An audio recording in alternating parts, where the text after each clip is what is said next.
नमस्कार सर्वांना. गरुड पुराणातील अध्याय 5 मध्ये मृत्यूनंतर आत्म्याच्या प्रवासाचे अतिशय गूढ आणि वास्तव वर्णन केलेले आहे. गरुड पुराण हा ग्रंथ आपल्याला केवळ मृत्यूची भीती दाखवत नाही, तर जीवन कसं जगावं याचं मार्गदर्शन करतो. जेव्हा माणसाचा मृत्यू होतो तेव्हा त्याची आत्मा शरीर सोडते. त्या क्षणी आत्मा काही काळ गोंधळलेल्या अवस्थेत असतो. तिला काय घडतंय हे समजत नाही. तिचं शरीर मागे राहिलेलं असतं, पण तिचं अस्तित्व पुढच्या प्रवासासाठी तयार होत असतं. यानंतर यमराज यांचे दूत म्हणजेच यमदूत आत्म्याला घेण्यासाठी येतात.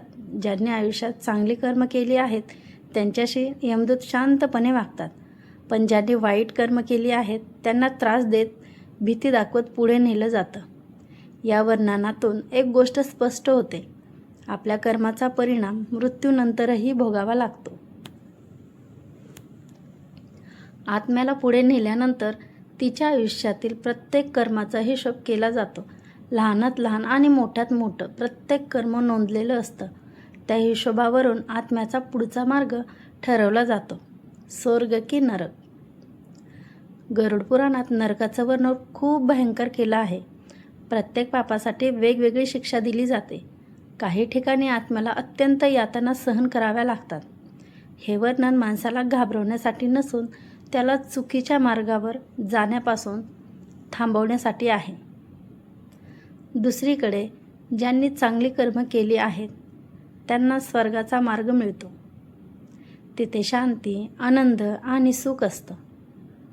त्यामुळे या अध्यायाचा मुख्य संदेश असा आहे की जसं कर्म तसं फळ. गरुड पुराण आपल्याला सांगतं की मृत्यू हा शेवट नसून एक नव्या प्रवासाची सुरुवात आहे.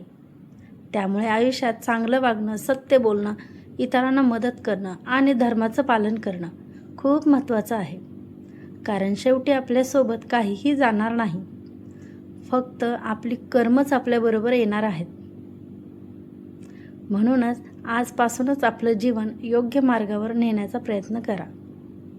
कारण मृत्यू कधीही येऊ शकतो, पण त्यानंतरचा प्रवास आपल्या हातात असतो, आपल्या कर्मामुळे.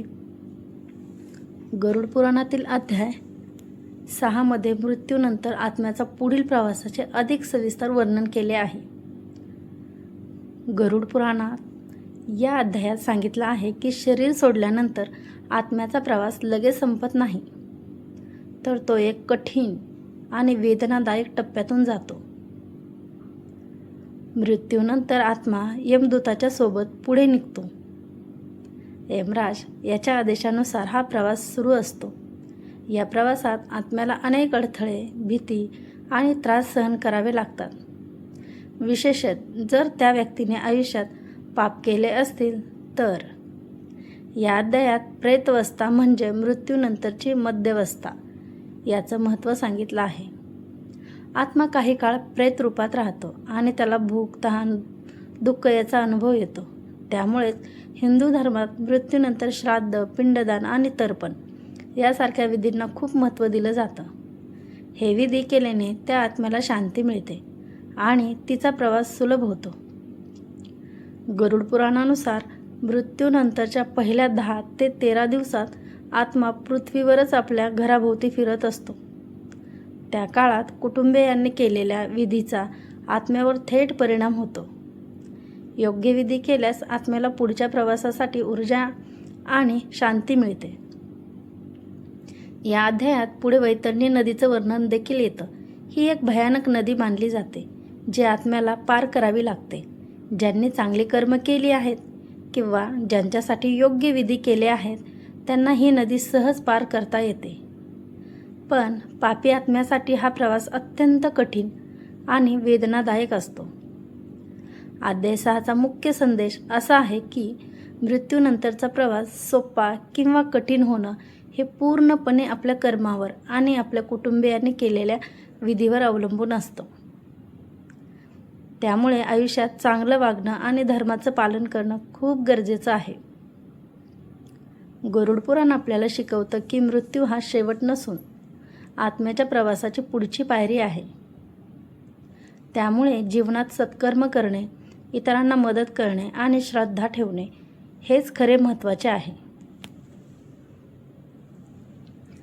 आज आपण जाणून घेणार आहोत मृत्यूनंतर आत्म्याच्या प्रवासाचं एक गूढ आणि सत्य वर्णन, जे आपल्याला गरुड पुराणामध्ये सांगितलेले आहे. माणूस मरण पावल्यानंतर त्याची आत्मा शरीर सोडते. त्या क्षणी तिला काय होतंय हे समजत नाही. ती आपल्या शरीराभोवती आणि घराभोवती काही काळ फिरत राहते. हा काळ खूप महत्त्वाचा असतो, कारण या काळात आत्मा प्रेतावस्थामध्ये असते. यानंतर यमराज यांचे दूत म्हणजे यमदूत आत्म्याला घेण्यासाठी येतात. जर त्या व्यक्तीने आयुष्यात चांगली कर्म केली असतील तर यमदूत शांतपणे आत्म्याला घेऊन जातात. पण जर पाप जास्त असेल तर आत्म्याला त्रास सहन करावा लागतो.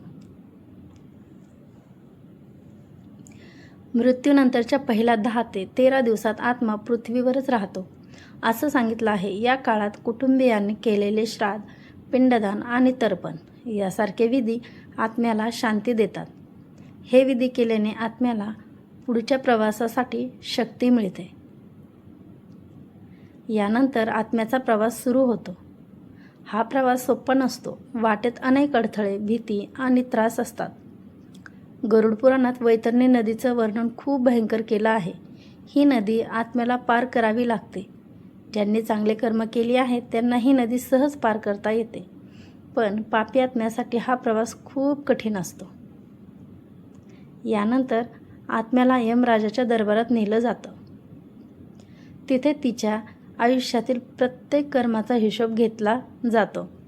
छोट्या छोट्या गोष्टीपासून ते मोठ्या कर्मापर्यंत सगळं नोंदवलेलं असतं. ह्या हिशोबावरून ठरतं की आत्म्याला स्वर्ग मिळणार की नरक. पुण्यवान आत्म्यांना स्वर्गात स्थान मिळतं, जिथे शांती आणि आनंद असतो. पण पाप केलेल्या आत्म्यांना नरकात जावं लागतं, जिथे विविध प्रकारच्या यातना दिल्या जातात.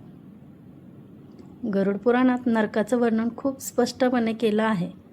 प्रत्येक पापासाठी वेगवेगळी शिक्षा असते. हे ऐकून आपल्याला भीती वाटू शकते, पण यामागचा उद्देश आपल्याला योग्य मार्गावर चालायला शिकवणं हा आहे. मित्रांनो, या सगळ्या गोष्टीमधून एकच संदेश मिळतो, जसं कर्म तसं फळ. आपण आयुष्यात जे काही करतो त्याचा परिणाम आपल्याला इथेच नाही तर मृत्यूनंतरही भोगावा लागतो.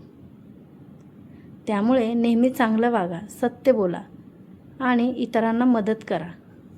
मृत्यू हा शेवट नाही, तो एक नव्या प्रवासाची सुरुवात आहे.